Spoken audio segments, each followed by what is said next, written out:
Welcome to Kalima Horra with me, George Galloway, on Al Mayadeen Television, the fastest growing television station on the earth. Kalima Horra, it means free word. We believe that every word has the right to be free, and I shall speak freely this evening, though it should be understood that any words that are spoken are my words and not Al Mayadeen's or anyone else's. Nobody bought me, nobody paid for me to have any views that I have. I have them because I believe them. I mean what I say, and I say what I mean. And so does my audience here in Sidon at the Lebanese International University, whom we thank again for being our hosts this evening. Here we are on the eve of the US presidential election, possibly, at least for the next 5, maybe 10 years, the most important election held anywhere in the world. The decision that is made in the US presidential election, of course, affects everybody on the earth, because the United States is, for now, still the most powerful country in the world. Now, throughout the campaign, the polls have been neck and neck between the two contenders, President Barack Obama running for a second term, and the challenger for the right-wing Republican Party in the United States, Mitt Romney. Not a name that we were familiar with even a few months ago, but one with which, if he is successful in the election, will become all too familiar, I predict. Now, if the polls have been neck and neck in the United States, they haven't been in the rest of the world.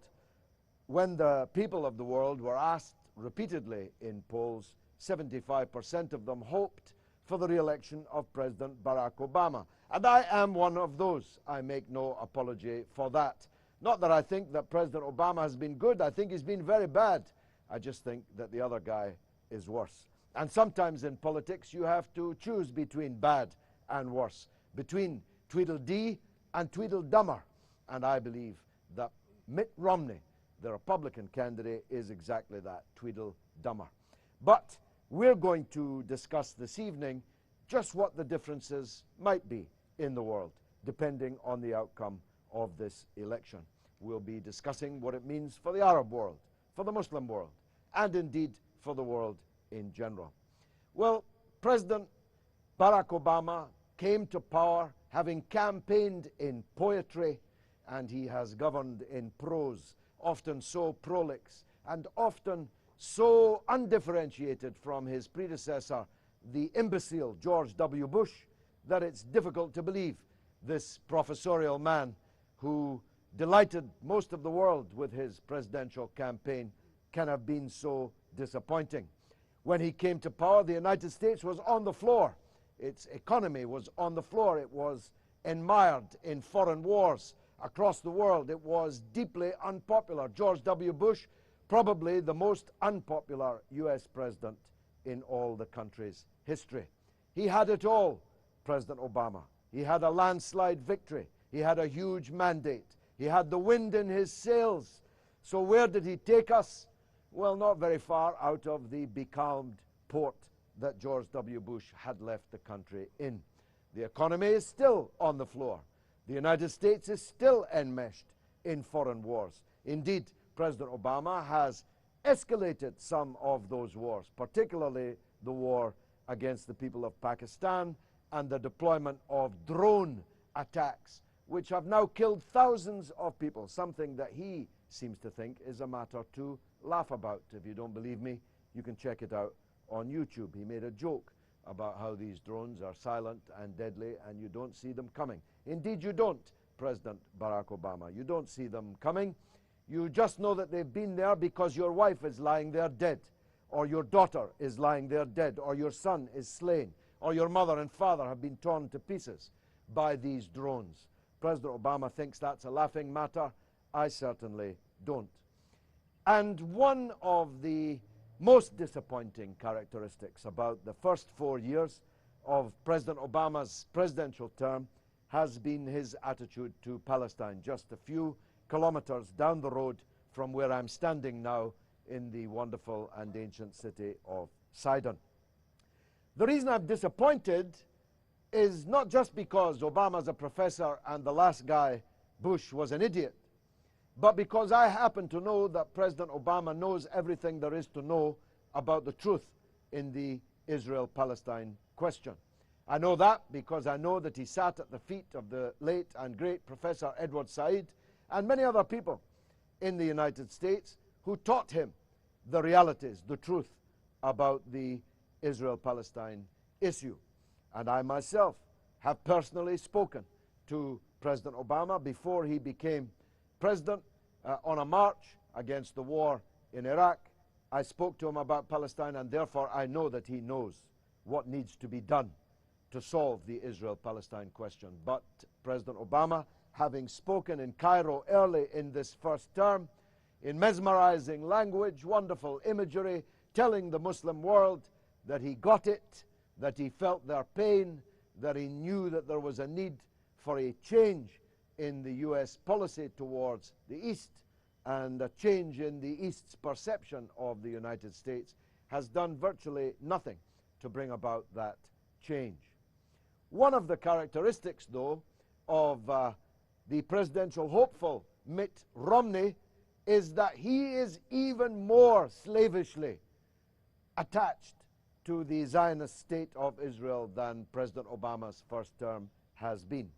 If Obama's on his knees in front of the Israel lobby in the United States, Mitt Romney is lying on his tummy, lying flat on his stomach, asking them to walk all over them. He's more Likud than the Likud. He's more Netanyahu than Netanyahu. He's more Lieberman than Lieberman. That's why I say it's Tweedledee or Tweedledummer. We can either hope for the victory of a slavishly pro-Israel President of the United States or the victory of an even more slavishly supportive contender from the Republican Party. Not much of a choice, is it, for the rest of the world? But Palestine, of course, whilst the most important issue in the confrontation between East and West, is not the only one. On the issue of Iran and the possibility of a devastating war which will spread throughout the world and last for many years, because that's what will happen if Israel or the United States attacks Iran. And if it's Israel, it's just the same as if it was the United States, as General Dempsey, the head of the U.S. Armed Forces, himself said to Senate very, very recently. If that war occurs, it will be a war without limit and a war without end. President Obama is threatening that war, but you can be sure that a President Mitt Romney would certainly launch a war against the Islamic Republic of Iran. You can be sure that whilst President Obama is giving aid and comfort to the foreign invasion and intervention in Syria just north of here, you can be sure that Mitt Romney would intervene far more substantially than that. You can be sure that the weapons that are being given to the people invading Syria from across its borders would be heavier and more sophisticated weapons at the very least. But you might also speculate that the United States bombers would be in the sky, their cruise missiles would be raining down on the people of Syria. You can be speculating at least about the possibility of U.S. ground troops occupying Syria, at least until they were driven out, as they were driven out before that by the great people of Iraq. So on these big foreign policy questions, Romney is even worse than President Obama. That's the case I'm going to make to you this evening. On one level, that might be uncontroversial, but I remember arguing in the United States as I traveled around speaking in various parts of the country with Arab and Muslim audiences in the United States that they should not under any circumstances elect George W. Bush. But most Arabs and most Muslims in the United States voted for George W. Bush. Go figure. So I'm not taking any chances. I want to argue this evening, I hope persuasively, that it's better for us, or at least it's less worse for us, if Obama gets a second term. And here's my last point.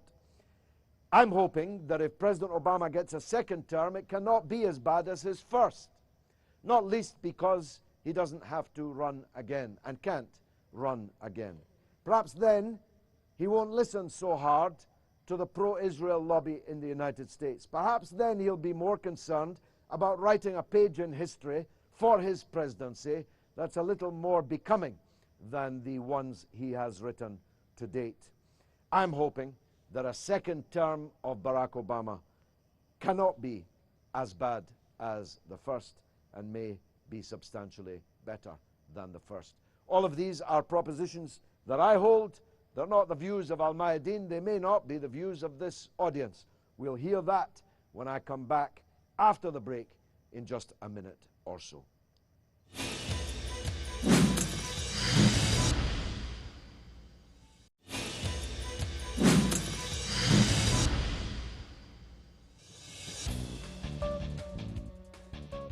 Welcome back to Kalima Horra with me, George Galloway, here on Al Mayadeen Television, here in the great and ancient city of Sidon, courtesy of the Lebanese International University, LIU. And our first speaker this evening, I think, is from the university. Yes, madam, what would you like to say? الجامعة اللبنانية الدولية صيدا إعلام. أولا باسم الجامعة وباسم زملائي الكرام أرحب بك أستاذ جورج جالوي. بداية كلا المرشحين يعملان وفق أجندة مؤسساتية ثابتة تراعي فيها مصلحة أمريكا ومصلحة القيم التي تمثلها، فسواء اتفقنا أو اختلفنا مع هذه المصالح فالأمر لا يختلف. فيظهر اتفاق كلا المرشحين أوباما الديمقراطي ورومني الجمهوري تجاه أزمة سوريا، ولكن السؤال: هل برأيك أن رومني قد يلجأ إلى تغيير سياسته حول هذا الملف ويقوم بإرسال القوات العسكرية هناك؟ شكرا. Well, look, it's perfectly possible that President Obama and President Romney would not do what they say they're going to do. But I think it's safer for us to assume that what they're saying now on the eve of the election is what they are going to do. It's safer for us to assume that for all sorts of reasons. Certainly, if I were a country that was being threatened with attack by Mitt Romney, I would work on the assumption that he was going to attack me. And there is no doubt that Romney is more openly, nakedly threatening to attack both Iran and Syria, and is more obviously going to back Israel in anything that it does. I mean, essentially, Romney said that if he has a problem in this region, when asked what he would do, he said, I would pick up the phone to our good friend Benjamin Netanyahu. Now, we know that Barack Obama actually runs away from Benjamin Netanyahu. He doesn't like to hear his voice. He doesn't want to look at his face. We know that because he said so in Cannes during a summit meeting to the French president then, Nicolas Sarkozy. He was overheard on the microphone. He didn't know the microphone was live. He said that he can't bear to look at Netanyahu. So you have one difference there. You have one guy who at least doesn't want to look at Netanyahu, and the other guy who says whatever happens in this region, he'll pick up the phone to Netanyahu and ask him what he should do. But you're right in the premise of your question. Neither of these two men is suggesting that they will handle affairs in the interests of the United States. They are both saying they're going to handle these affairs in the interests of another country, namely Israel, a tiny country of 7 or 8 million people, thousands of miles away from the United States on the shores of the Mediterranean. And all we're asking for from a US president is that they should govern in the interests of the people of the United States. Now, interestingly, that's what General Dempsey said to the Senate just the other day. He said, and I'm quoting him, I don't want to be culpable. In other words, I don't want to be blamed for any Israeli attack on Iran, because it's not in our interest and we will not control it. It will be controlled by others, but we will get the blame for it. He went on to say, by the way, that any such attack on Iran would fail, would be unsuccessful, and so would be even more stupid It would set the world on fire and would not achieve its results. That's what General Dempsey said, and he should know. He's the head of the U.S. Armed Services. But if you ask me, will Romney invade Syria? I don't believe either of them will invade Syria. I don't think anybody's going to invade Syria. Who wants to be caught up in that quagmire? But if you ask me, will a President Romney, would he bomb Syria? I believe he would, in the way that President Obama bombed Libya and allowed it to be bombed by others. And look at the results that we have today, a shining example, I'm sure, of democracy and freedom. Not.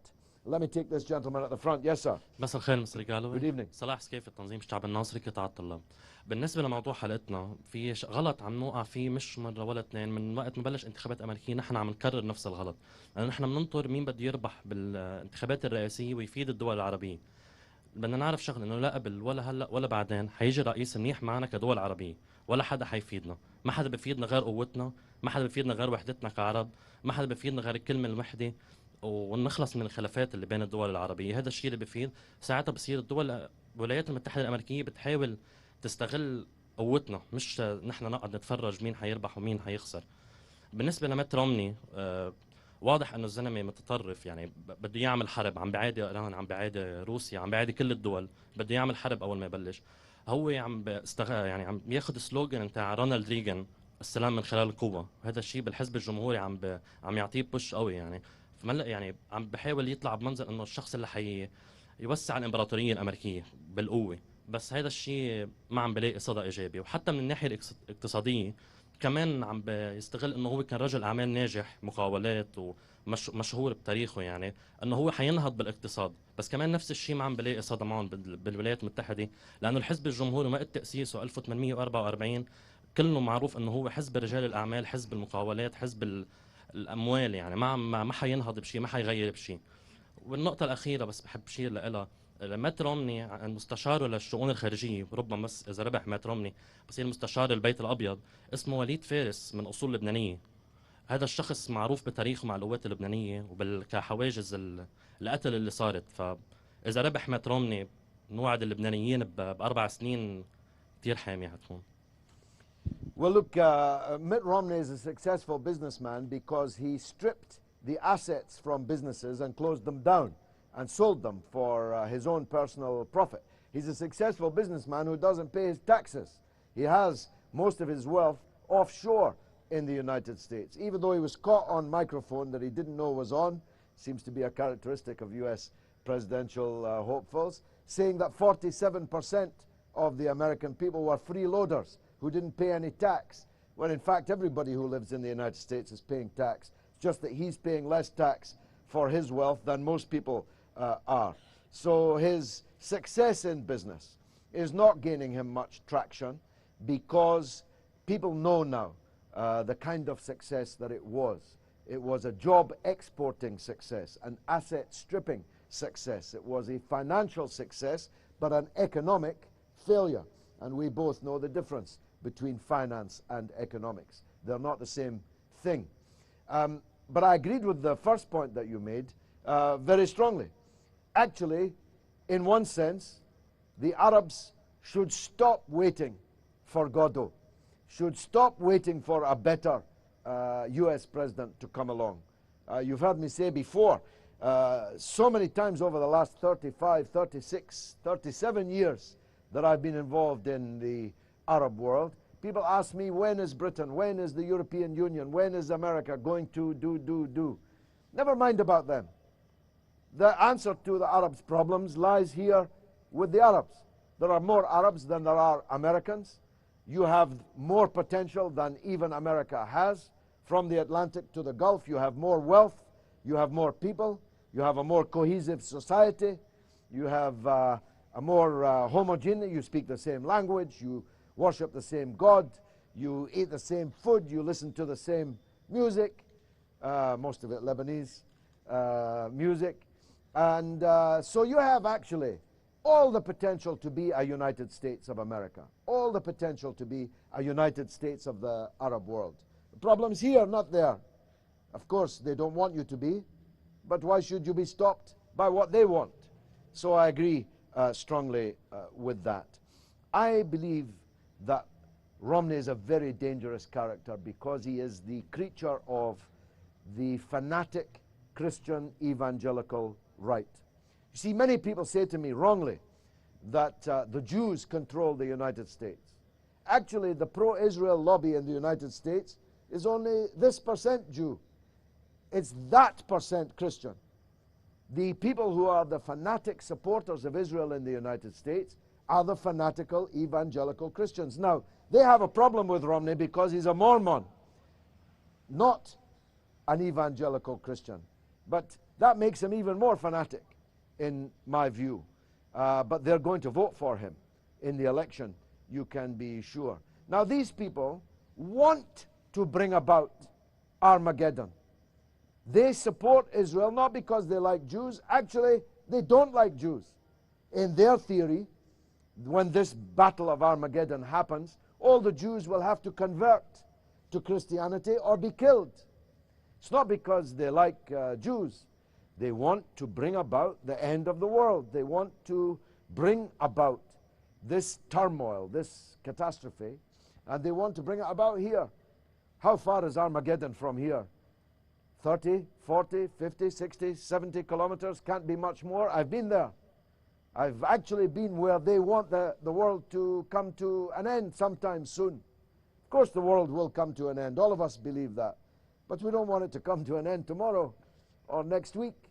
Not before our children have a chance to live and enjoy life. So I think that this fanatic trend in the United States, which is fanatically pro-Israel for essentially anti-Semitic reasons, is a very, very dangerous, one of the most dangerous factors in the world today. But of course, a lot of the most Zionist Jews are supporting Romney. But Obama knows that. Obama knows that Netanyahu tried everything he could to defeat Obama. Netanyahu humiliated not just Obama, but Joe Biden, who has been a lifelong supporter of Israel and who was almost brought to tears by Netanyahu by the humiliation he received. So I'm thinking, if Obama gets a second term, he won't forget Netanyahu's role. He won't forget the role of the people who, because of their support for Israel, tried to destroy his presidency. At least that's what I'm hoping. I say again, the second term of Obama cannot be as bad as the first. At least I don't think it can be as bad. And it might be markedly better. But the point is, the one you made, that the answer to the problems of the Arabs lies with the Arabs here in the Arab world. You have to stand up. You know, I've said before, if you don't respect yourselves, why should anybody else respect you? And respecting yourselves as Arab means knowing that you are one people and that you have the potential to stand up to the United States or anybody else. I'll be back with the next section of Kalima Horra with me, George Galloway, right after this.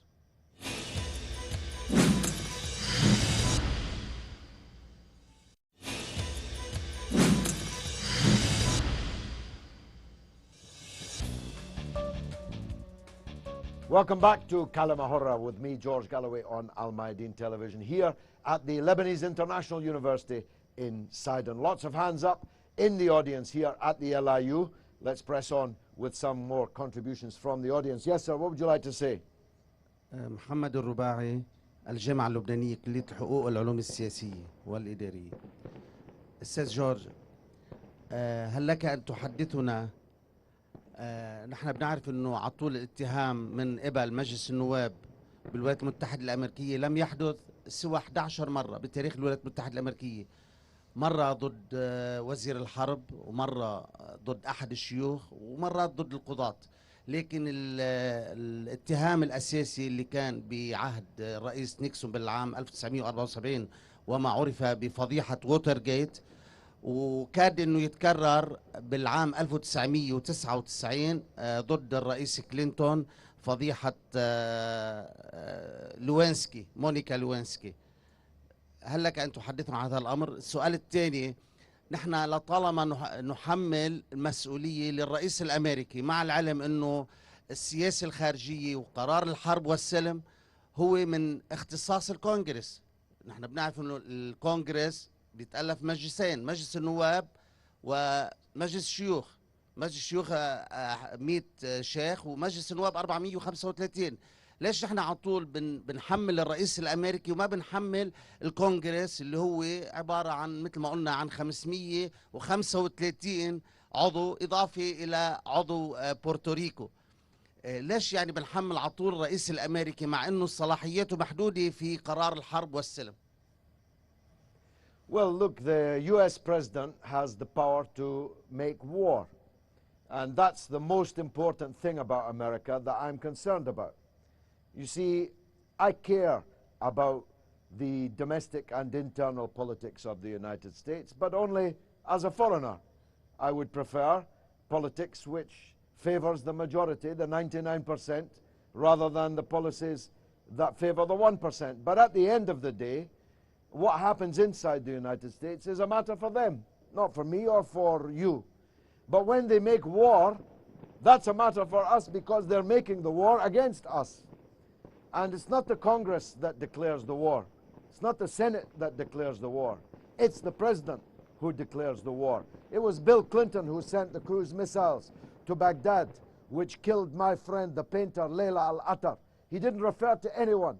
He didn't tell anyone. He didn't ask anyone. He just pressed a button and fired a cruise missile and killed her and blinded her husband and killed her children and her maid.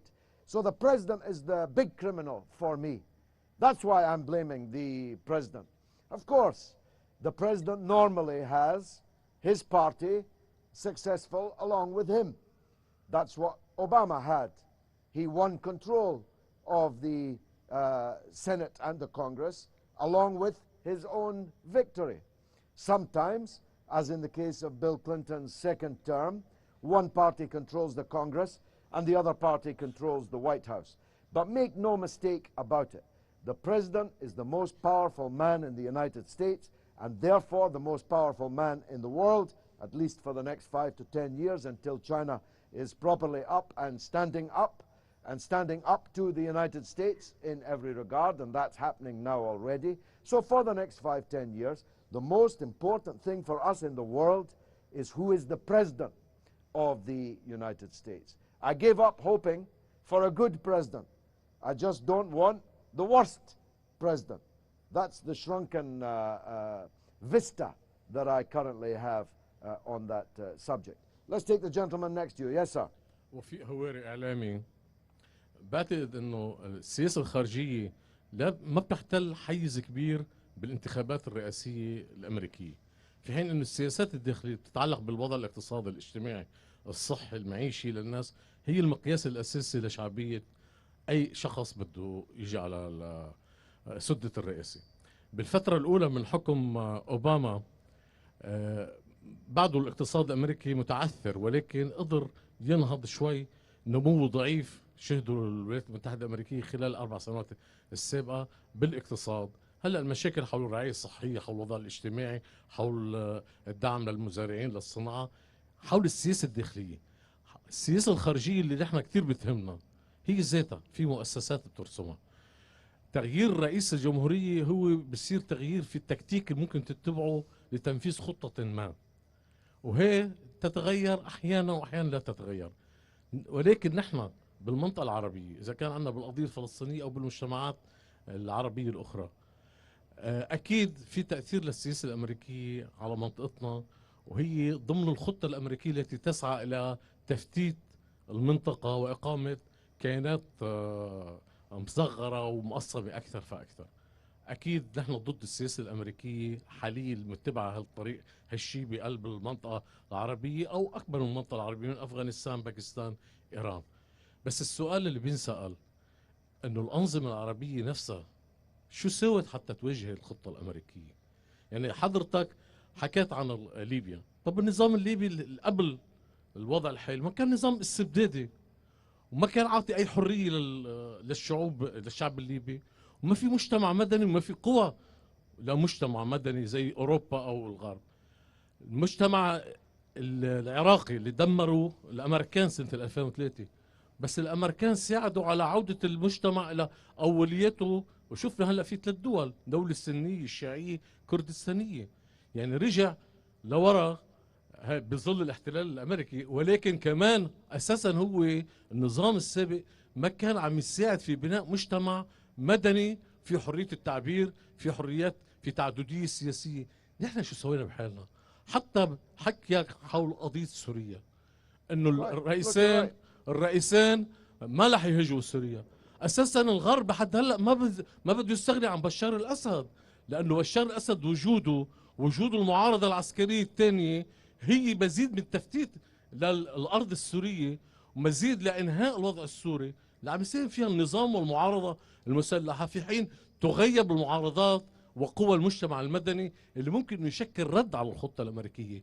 نحن ما فينا نوقف وجه امريكا بالقوه العسكريه، ما فينا نوقف وجه امريكا بانظمه منع شعوبها من حريه التعبير ومن حريه التنظيم المدني. ما فينا الا نبني حالنا بمجتمعات مدنيه زي ما اوروبا سويتوا، زي ما انتم سويتوا من ايام كرومويل وجاي، من 400 سنه او 500 سنه وجاي هذا الطريق.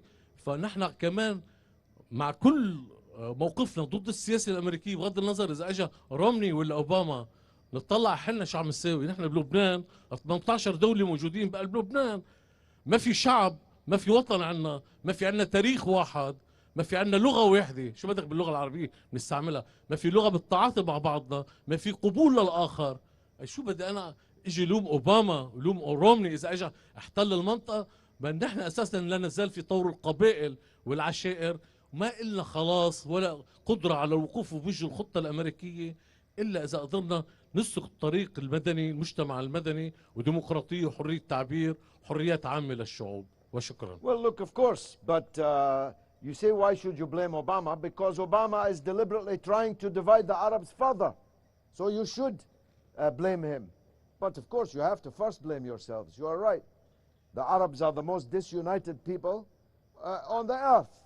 The only people speaking the same language who were given borders and flags by foreigners, occupiers, and who are ready to kill each other for those borders and those flags. What's that about? If Germany came and occupied us in 1940, when we stood alone against Hitler fascism, and he divided England into 8 countries, and he gave each of these 8 countries in England a border and a flag, and then after the defeat of Hitler, you think we would accept that England is now 8 countries? You think we'd fight each other over borders that Hitler gave us?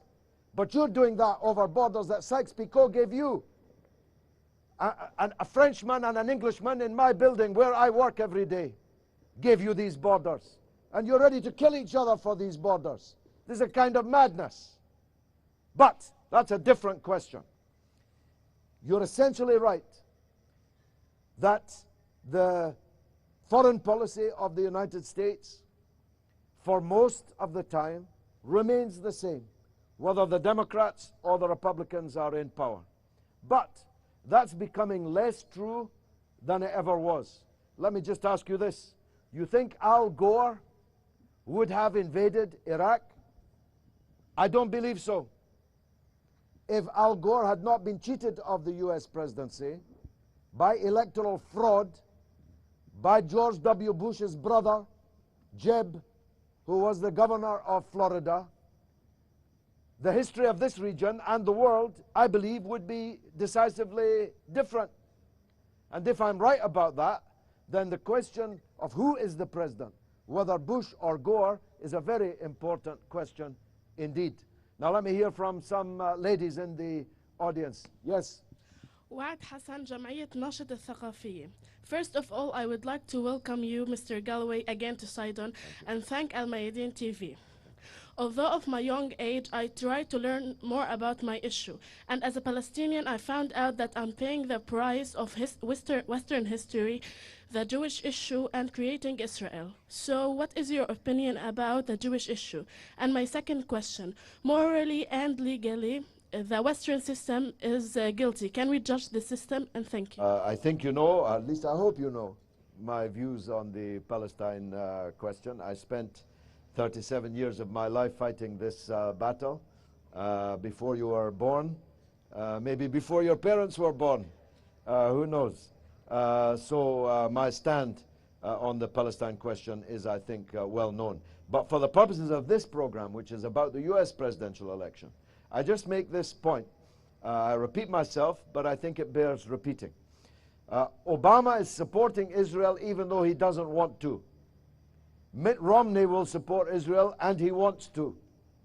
And that's a difference in emphasis and quality, particularly in a second presidential term, particularly when the president isn't running again and doesn't have to run again and can't run again. Then maybe he will remember the lessons he received from Professor Edward Said. May God have mercy upon his soul. Maybe he will remember these lessons that he was taught and should have acted on long before now. But by the way, you're a credit to your parents and to this university, and your English was perfect. But please speak in Arabic. It's important that the audience speaks in Arabic. Yes, sir. مساء الخير. خالد زيدان جمعية 12. أوافق الإخوة الذين طرحوا الموضوع من أن من البلاهة بمكان أن نميز بين هذا الرئيس وهذا الرئيس، وأن تلهينا الانتخابات الرئاسية الأمريكية. لقد سجلت بعض الكلمات لأستشهد بها. هناك قول بيل كلينتون قال منذ عام 1945 نهاية الحرب العالمية إلى العام 1989 نهاية الحرب الباردة كانت لدينا نظرة عالمية كجمهوريين وديمقراطيين على حد سواء، مما يعني أن السياسة الأمريكية ثابتة. قد تتغير أن نبرة اللغة السياسية الأمريكية، ولكن الخطط الأمريكية الاستراتيجية هي مرسومة، وبالتالي نحن أعتقد نضيع بعض الوقت في متابعة هذه الانتخابات الرئاسية. في إحدى المناظرات الأخيرة بين أوباما ورومني فقط لنرى مدى التشابه في الآراء حول القضية الفلسطينية بالذات. أوباما قال إن التزامنا بأمن إسرائيل يجب أن لا يتزعزع، وكذلك سعينا لتحقيق السلام. رومني قال إن مفتاح التفاوض على السلام الدائم هو أن تيقن إسرائيل أنها ستكون آمنة.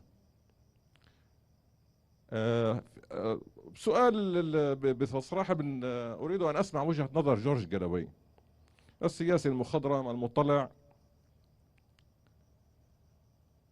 حول السياسة الأمريكية في المنطقة، سواء كان أوباما أو رومني هو الرئيس المقبل للولايات المتحدة الأمريكية بعد خسارة حرب أمريكا في العراق، وعلى ما يبدو بوادر الخسارة الأمريكية القادمة في أفغانستان، وبعد انتصار تموز في العام 2006، وكلها كانت ضربات للسياسة الأمريكية في المنطقة. لابد من أن نذكر اليوم أن هناك حرب كونية تشن على سوريا.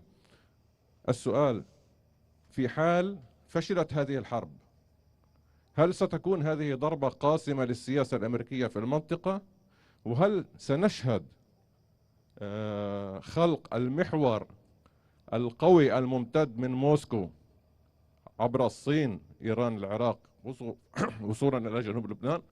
Well, a very powerful set of questions which I will answer actually after the break because I need some more time than is available to me now. We are discussing the US presidential elections on the eve of the elections here in Sidon at the LIU. This is George Galloway and it's Kalima Horra, and God willing, I'll be right back after this.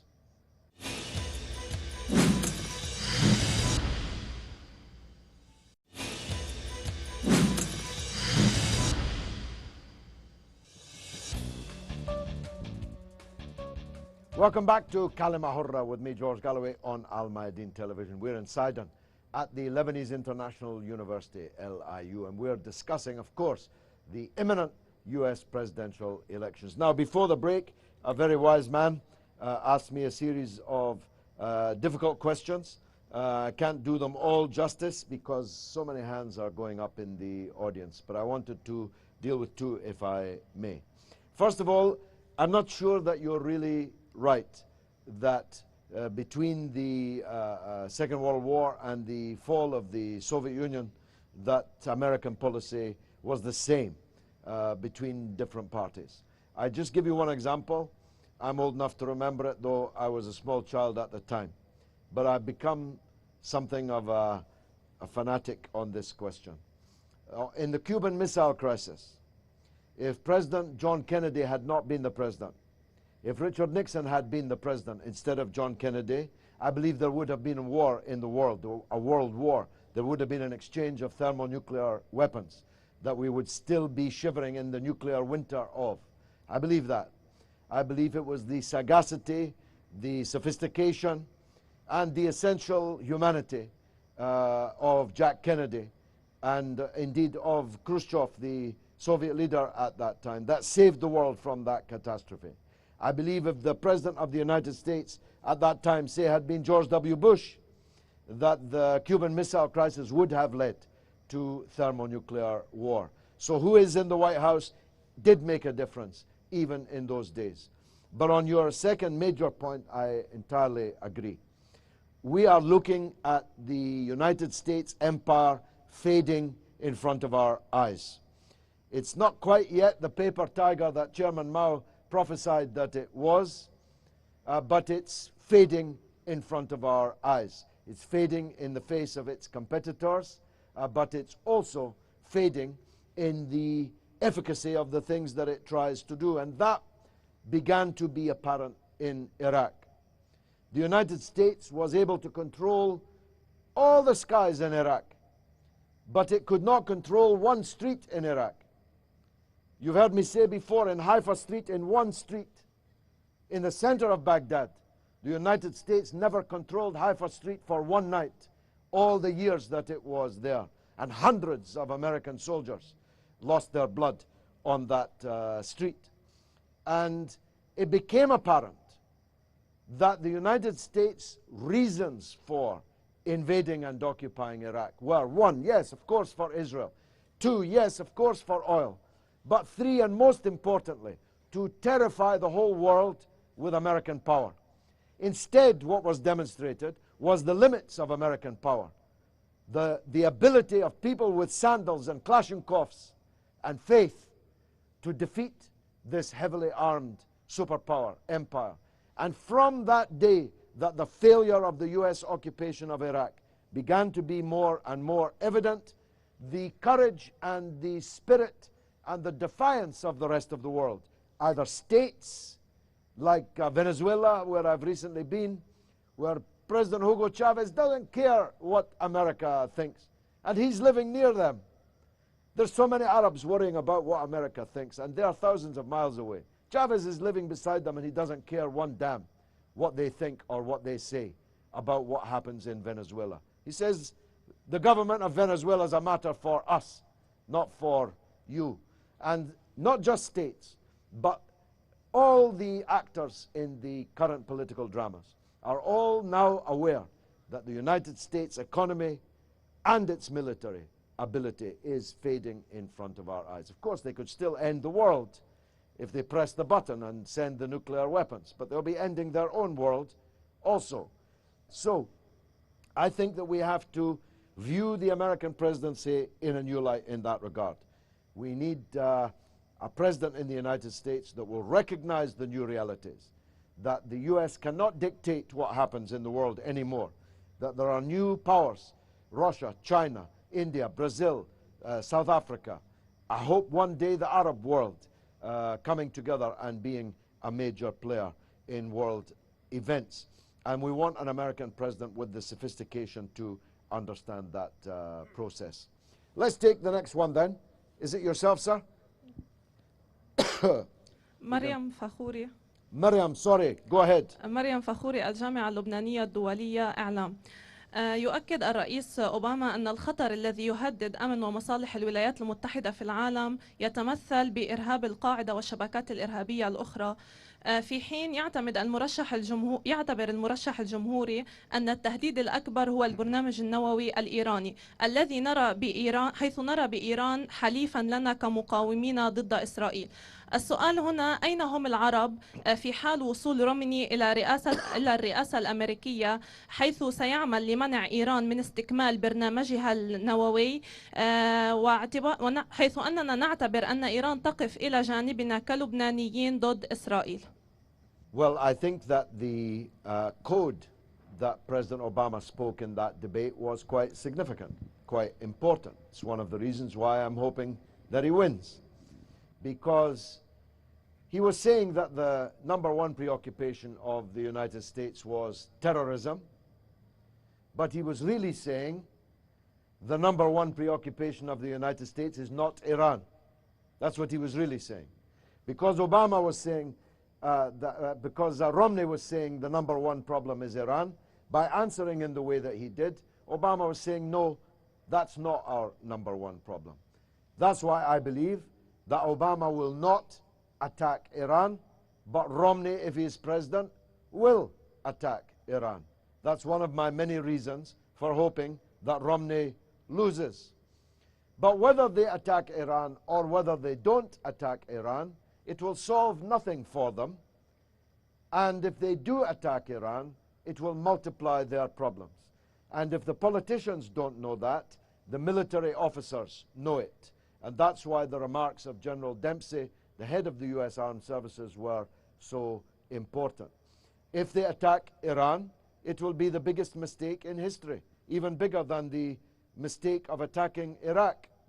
Iraq was a broken country and a totally disunited country. But Iran is not broken. And Iran has the means to fight back against anybody who attacks it, and the will and the determination and the national unity to fight back against any attack upon it. So I very much hope that whoever wins the US presidency is not so stupid as to ignore the advice of their own top general and to embark upon a policy of such madness. Now, who's next? Gentleman at the front. Yes, sir. دكتور رمزي عوض، منتدى الإعلاميين الفلسطينيين أهلا في دكتور. لبنان. طبعا الانتخابات الأمريكية وانتخابات الولايات المتحدة الأمريكية ليست حدثا عاديا يمر على العالم. لما تمثل أمريكا من قوة اقتصادية وعسكرية في العالم. طبعا السياسة الخارجية الأمريكية عادة بتقوم على على 4 نقاط أساسية واضحة للجميع. طبعا أول شيء الهيمنة على البترول في العالم، حروبها وتحركاتها في العالم بتقوم أنها تحاول تسيطر على البترول. طبعا تحاول دعم أنظمة سياسية أو خلق أنظمة سياسية موالية لها، وأيضا بهمها كمان تأمين خطوط الملاحة الدولية للتجارة الأمريكية. وأهم نقطة هو الدعم المطلق للسياسة الإسرائيلية. طبعا الدعم المطلق خلق من خلال اللوبي الصهيوني اللي موجود بأمريكا. اللوبي الصهيوني مع أنه عدد الإسرائيليين في أمريكا وعدد اليهود في أمريكا الأمريكيين لا يتعدى 3% من السكان الأمريكيين، بس اللوبي الصهيوني قوته نتجت عن وجود أكثر من 50% من بليونيرات أمريكا من يهود أمريكان اللي هن مسيطرين على هوليوود، مسيطرين على الإعلام. طبعا الإعلام اللي هو أخبار وإعلانات.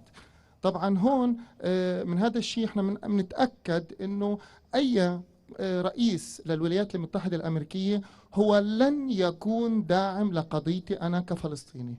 يستحيل من خلال السيطرة المطلقة للوبي الصهيوني على السياسة الأمريكية من خلال الأشياء اللي قلناها سابقا. وبالتالي اللي بدي أقوله أنا أنه كفلسطيني لا تعنيني إن طلع باراك أوباما ولا طلع رومني أو طلع غيره، لأنه بالتالي في سياسة أمريكية موحدة تجاه قضيتي أنا الفلسطينية. بالتالي بدي أقول أنه تحرير كامل التراب الوطني الفلسطيني لن تكون إلا بطريقة واحدة اللي هي طريقة المقاومة، من خلال إعادة النظر بطريقة المقاومة المسلحة أو غيرها أو كذا. سؤالي اللي هو لحضرتك، إنه كيف نحن فيني أقول أنا كفلسطيني كيف فيني أنظر للسياسة الأمريكية وأنا لا أستطيع إني أن أؤثر في اختيار الرئيس الأمريكي للولايات المتحدة الأمريكية. شكرا لك. Well, I'm going to have to disagree with you. I'm very sorry. Let's deal with the first of your premises. Only by resistance, so you don't need me. I'm not in the resistance. I'm in solidarity with you in Britain, so you don't need me, because only resistance is going to free Palestine. Only resistance, so it doesn't matter if the governments of the Western countries are bad or worse. That's just illogical. Frankly, it's just illogical. If we had a US president who said, I appreciate we don't have one yet, maybe we will next week. If we had a US president who said, if you continue with these settlements, there'll be no more money. After all, that was said before by George W. Bush the first and James Baker. He's told the Israelis, if you don't come to Madrid and negotiate, there's no more money. The loan guarantee is cancelled. You're saying that doesn't matter? Only resistance? Don't get me wrong, I support the resistance. But the idea that only you yourselves, by your resistance, irrespective of what happens elsewhere in the world, is what counts, is just illogical. And secondly, you're barking up the wrong tree looking for Jews in the United States. I already told you, it's not the Jews in the United States that are the problem. Many of the Jews in the United States are with us. Most of the people who are with the Zionists are not Jews. They don't even like Jews. They are racist anti-Semites. But they love Israel. Go figure. And controlling Hollywood, you're talking... Look, Hollywood's good and bad. But it's not the worst part of the United States. Personally, I quite like Hollywood. I quite like movies. And some of the best geniuses in the world are working in Hollywood, and they are Jews. What's wrong with that? It's not Steven Spielberg who's responsible for the crimes that are taking place in Palestine. You should, and frankly, when I was here in the 1970s, no Palestinian spoke like that. They knew the difference between Jew and Zionist. They knew that our enemies are not Jews. They knew that our enemies are Zionists, not Jews. We should beware of this discourse because it doesn't look good and it's not accurate and it's not helpful. So, in my opinion, it's simply illogical to say that it doesn't matter who is the President of the United States. I go back to my point about Al Gore and George W. Bush. Is there anybody really in here who thinks that it didn't matter that it was George W. Bush who had his finger on the trigger after 9/11? That if Jack Kennedy had been the president or Al Gore, that it would have been exactly the same? That's just illogical. George Bush was a knuckle-dragging, imbecilic, ultra-right-wing reactionary. That mattered when the events of 9/11 happened. If he'd been someone else, if someone else had had their finger on the trigger, it would have mattered. Now, it doesn't matter as much as resistance. Resistance matters more, yes, but don't say the only resistance matters, because for me, that's just illogical. Forgive me for the sharpness of my response. There's much more coming up.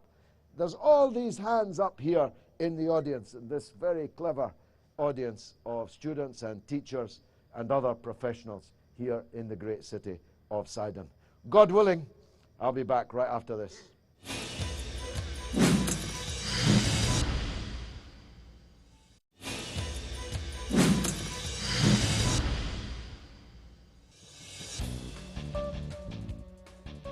Welcome back to Kalima Horra with me, George Galloway, here on Al Mayadeen Television, the fastest growing television station in the world. And we're in Sidon at the Lebanese International University, the LIU, on the eve of the US presidential election. We're discussing whether it matters, and if it matters, which of the two principal contenders for the most powerful position on the earth ought to get our vote here in Sidon if only we had a vote. Maybe I could be the president if we had a vote here. Anyway, the United States people are neck and neck. The world is very clear. They want to see a second term for Barack Obama by a majority of 75% to 25%, but they don't have votes either. So let's go back to the audience. There's plenty to say within it, and the gentleman at the back of the final row there has my eye. Good afternoon, dear George. Thank you, sir. من المعروف أن السياسة الأمريكية الخارجية تدخل عطلة صيفية بمدة ليس بالقصيرة قبل الحسم في الانتخابات الأمريكية. وقد صرح الرئيسان الأمريكيان بأنهم يؤيدون دعم المعارضة السورية بأسلحة ثقيلة لعلها تدعم ميزان القوى بين الجيش النظامي والمعارض أو ما يسمى الجيش السوري الحر. وقد شهدنا في الأساميع المنصرمة أنه لا وجود لقرار أو لتفسير ما يحصل في سوريا أو لقرار يؤخذ في الدوائر الأمريكية لما يحصل في سوريا. فهل تعتقد أنه بعد الانتخابات مع وجود الدافع لدى الاثنين بإنهاء الصراع أو لإنهاك السوريين في هذا الصراع، هل تعتقد أنهم سيقومون بحل جذري للثورة السورية؟ هذا في البداية. ثانيا، أوباما لم يفي بوعوده التي وعد بها المسلمون في تغيير المنهج في القاهرة عندما انتخب للمرة الأولى. هل تعتقد أنه سوف يفي بوعوده إذا كان الانتخابات من نصيبه، وخاصة مع التحولات الجذرية التي طرأت على الدول العربية مع وصول الإسلاميين إلى الحكم، خاصة في تونس من خلال حزب النهضة أو الإخوان في مصر وإلى ما هنالك، ليس لمساعدتهم أو ليس لمساعدة المسلمين، بل لاستغلال هذه الثورات من خلال أنه يفي بوعوده، ولكن في in the same time يعني يحاول أن يستغل هذه الثورات. شكرا. Well, I personally believe that he's more likely to honor his promises in his second term than he was in his first term, but don't hold me responsible for that because I can't promise that. What I can promise is that he's more likely to than the other guy. He's more likely to than Mitt Romney, because at least in his very clever mind, and I believe also somewhere deep in the recesses of his heart, President Obama knows what needs to be done, never mind the morality of it, the practicality of it, what needs to be done, a solution for the agony of the Palestinian people for more than 60 years, wiped off the map, and there are people dispersed around the world as refugees, as exiles. He knows that without the resolution of this question, there will be endless war and instability in this country. So I personally believe that he is more likely to in his second term, and he's definitely more likely to than the alternative of a presidency of Mitt Romney. Now, on the Syrian question, which is not, of course, the agenda this evening, and I've made my position very clear many times here on Al Mayadeen and many other places, I'm personally against anybody sending any more weapons to Syria, either to one side or the other side. There's enough weapons already in Syria. There's enough blood already in Syria. I want to see an end to the fighting in Syria. And here I refer to a point that was made in the front row that I didn't properly deal with and for which I apologize. Of course, the government of Gaddafi was a crazy government. Majnoon. It was a disastrous failure government. When I criticize the foreign crusader attacks on Libya, it doesn't mean I'm defending Gaddafi. I'm the last man in the world to defend Gaddafi. But if Gaddafi was bad, what we have in Libya today is worse than Gaddafi. And what we had in Iraq after the crusaders invaded and occupied it was worse than Saddam. That's my point. Not that Saddam was good or Gaddafi was good, but foreign invasion and occupation is worse. And if you wish foreign invasion and occupation of Syria, believe me, why should it be any different to Iraq? You don't need to look in the crystal ball. You don't have to be a fortune teller. Just read the book. of what happened in Iraq. If you want that for Syria, then you really must hate Syria. If you want foreigners to come and invade and occupy Syria, you must really hate it. I'm not with the government of Bashar al-Assad. I'm defending Syria, its integrity, its sovereignty, its unity, its role in the Arab world. That's what I'm defending. And none of that can survive a foreign crusader attack, invasion, and occupation of Syria. That seems to me so obvious. I'm amazed that there are still some Arabs out there, and there are, that I have to persuade of that. So let's have no more weapons. Look, the Free Syrian Army, is it really free? Is it really Syrian? Is it really an army? You know, they used to say of the Holy Roman Empire that it was neither holy nor Roman nor an empire. Is the FSA really F, S, and A? Is it really representing the legitimate demands of the Syrian people for reform and change and freedom in their country? Maybe in the beginning. But how can it be now? Because everything it has, it came from the people who are against Syria and against its role in the Arab world and against the Arabs and with Israel. You know, I say to the supporters of what you call a revolution, it's a funny kind of revolution that's supported by Israel, Britain, America, the Al Saud, Qatar, and these other. What kind of revolution is that? If it really was a revolution, why would they be supporting it? You think they're all wrong? That it really is a revolution, but they just haven't seen that? They just haven't worked that out? Come on. You know better than that. So, that's my stand on that. Let's take the next question, because we're running out of time now. Who has the microphone? Yes, sir. عصام الحلبي منتدى الإعلاميين الفلسطينيين. بالحقيقة هي السياسات الأمريكية نحن ما بنلحظ فيها تغير كبير، خاصة في القضايا الاستراتيجية بما يتعلق بالمنطقة العربية وبالقضية الفلسطينية. هذا لازم كل واحد فينا ياخذه بعين الاعتبار. الحقيقة خلينا نحكي بجزئية اللي هي خلينا نحكي ما نحكى فيها بقضية انه كان في المجتمع او المجتمع العربي وبالتحديد الفلسطيني جزء منه كان ميال لقضية السلام ومؤمن في فترة من الفترات انه رايح الى السلام.